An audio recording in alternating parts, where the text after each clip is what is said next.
Derrick Rose announced his retirement this morning. Derrick Rose announced his retirement this morning.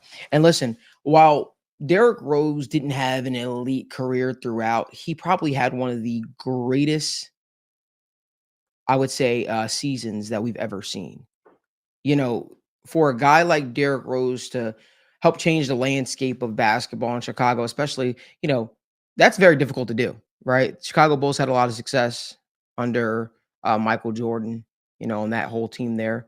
And for Derrick Rose to come in there and create his own path, create his own legacy that's was stood the test of time. I don't know how many times I'm playing basketball with friends and they're like D Rose, and it's like, man, like that's crazy when you actually think about it. A guy that really had a prime or truly one elite year. He was a very good player, but he dealt with injuries and that have hampered his career throughout. It brings up an interesting conversation, Daniel. Is Derrick Rose a Hall of Famer? So, Daniel, I know you're a D Rose guy. I know you like Derrick Rose to a degree. Let's hear you. Let's hear your thoughts. Yeah, I like him. I don't necessarily love him.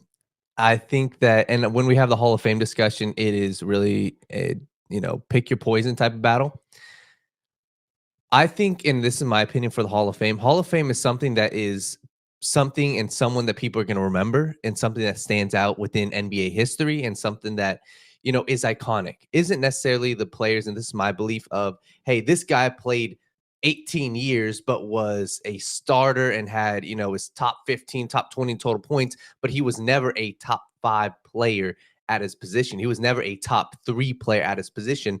I like to look at people that oh my God. What? Gary Jellison is coming out hot That's this morning. Crazy. Gary Jellison is coming out hot this morning. Gary, I appreciate you, man.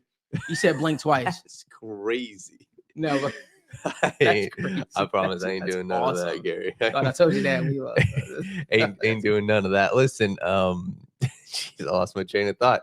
Derrick Rose. I think Derrick Rose does deserve to be in the Hall of Fame, and he might not get there because of some of the criteria, based off longevity, based off of total career stats. But at the end of the day, like you said, his overall, what he did, especially in the MVP season, just how iconic he is, he changed. He brought back the city of Chicago for basketball. He brought life back to them, the Joakim Noah era, right? All those guys that, it was the rough and tough era. And I think that his prime, those 2 to 3 years, that MVP year, deserves to be in the Hall of Fame. And like I said, he's one of the guys that people are going to remember. This generation is going to remember him.